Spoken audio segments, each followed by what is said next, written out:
Warren Buffett is currently overseeing the most significant transition in Berkshire Hathaway's history.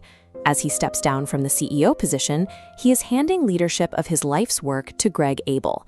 He leaves behind a $382 billion cash pile, 56% of Berkshire's portfolio, higher than its stock allocation. In contrast, a Bank of America survey shows global fund managers holding just 3% in cash, almost fully committed to equities.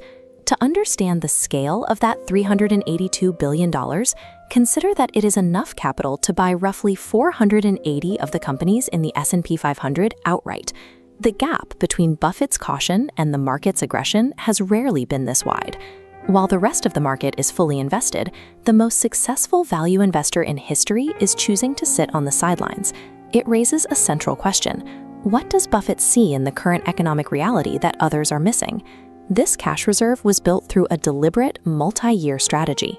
Berkshire has been a net seller of stocks for 13 consecutive quarters, offloading a total of more than $180 billion in equities.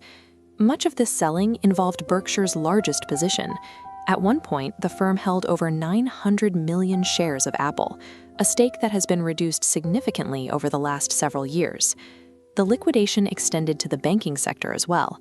Berkshire's position in Bank of America, which once stood at 1 billion shares, has been trimmed by nearly 50%. These moves suggest Buffett is capturing profits during a historic tech rally, rather than losing faith in these specific businesses.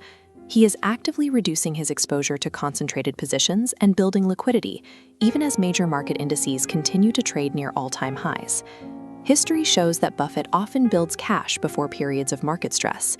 In the late 1990s, his cash levels rose just before the dot-com bubble burst, which sent the US market down by nearly 50%. The pattern repeated in the mid-2000s. Berkshire's cash reserves climbed again ahead of the 2008 financial crisis and the subsequent 60% market sell-off. Today, the Buffett Indicator is flashing a similar warning. This metric compares the total value of the US stock market to the size of the US economy. It currently stands at over 200%, its highest level since the 1950s. Overvaluation is paired with extreme concentration. The top 10 companies now represent over 40% of the S&P 500, a level of dominance that has nearly doubled since the 1990s. This concentration means a small group of companies is responsible for the majority of the market's recent gains. From a value investing perspective, these stretched valuations and high concentration levels make it difficult to find high-quality companies at a fair price. Berkshire's $382 billion is held primarily in short-term US Treasury bills, rather than idle cash. The scale of this position is massive. Berkshire currently holds about $360 billion in Treasury bills, which is nearly double the $195 billion held by the Federal Reserve itself. With yields at roughly 4%, these holdings generate approximately $15 billion in annual interest income. That is more than the typical annual profit of companies like Starbucks or Netflix. For the first time in decades, interest rates allow Buffett to remain patient while still earning a meaningful return for his shareholders.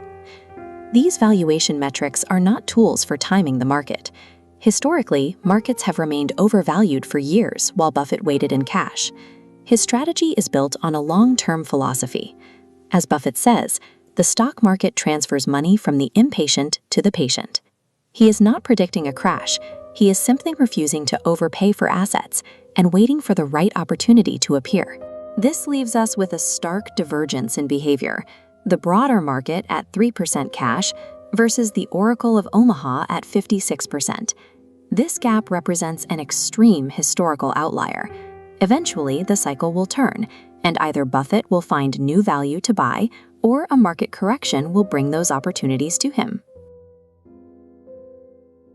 Right now, the total value of the United States stock market is sitting at 232% of the country's entire economic output. This metric is known as the Buffett Indicator. Mechanically, it is very simple. You take the total market capitalization of all U.S. public companies and you divide it by the nominal U.S. GDP. Looking at this chart of historical trends, you can see that the safe, long-run average sits comfortably in a band between 100 and 120%. But watch the far right of the graph. The current reading rips straight through that historical baseline, sitting approximately 2 standard deviations above the trend at 232. To use his exact words, "You were playing with fire." The total market is currently suspended in mid-air, completely detached from the actual economic output required to support it. Yet, if you turn on financial television today, almost nobody is talking about it. To understand the severity of this data, we have to look at the track record. At the September peak of 1929, the Buffett Indicator reached approximately 200%. What immediately followed was a brutal 89% drop in the Dow Jones over the next 34 months.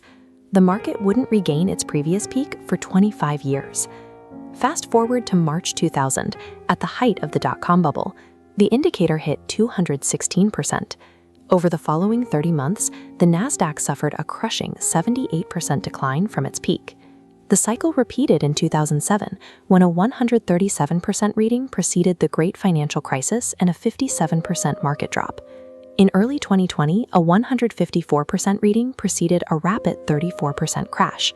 And in late 2021, an exact 200% reading led to a 27% drawdown through 2022. Across 100 years of data, through entirely different monetary regimes and technological cycles, the pattern remains completely unbroken. Every single time valuations stretch to these mathematical extremes, the market suffers a violent correction. Yet in every cycle, bulls invent a new reason why the math no longer applies. Sir John Templeton warned that "this time is different" are the 4 most expensive words in finance. Today's bulls argue that modern US companies generate huge revenue offshore, making GDP an unfair baseline. But even when you adjust the indicator to account for those foreign revenues, it still prints an extreme 198%. This highlights the current artificial intelligence argument, a massive $650 billion surge in infrastructure spending by major tech firms. But the line representing actual economic productivity is actively falling to 1.8%. The market is pricing in a miracle before it exists. Others insist the Federal Reserve will just cut rates to bail out the market. The problem is the transmission mechanism is completely broken. The Fed already began cutting short-term rates, but long-term Treasury yields and mortgage rates actually went up. Finally, there is the hope that corporate earnings will just grow fast enough to justify the multiple. To normalize a 232% reading without a stock market crash, the market cap to GDP ratio has to roughly halve. With recent GDP growth revising down to 0.5%, you mathematically cannot out-earn a valuation this high. The modern market is trapped in the exact same psychological delusion that justified the extreme valuations in 1929, 2000, and 2007.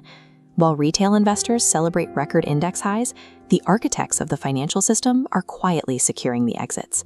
The man who literally invented this valuation metric is following his own rules. Warren Buffett is actively selling equities to hoard a record-breaking $373 billion in cash and treasuries at Berkshire Hathaway. He isn't acting alone. Global central banks accumulated over $4 trillion in physical gold reserves, aggressively buying the asset to hedge against systemic risk. Beneath the surface, the equity index is already fracturing. The equal-weighted ETF for the Magnificent Seven tech stocks, the exact companies carrying this bull run, is actually masking a massive $2 trillion collective drawdown from their peak. 232% is an objective mathematical description of our current reality. It cannot be altered by tech hype or marketing headlines. With valuations stretched this far, capital preservation dictates the entire strategy. Chasing final upside leaves you exposed when the structure finally collapses.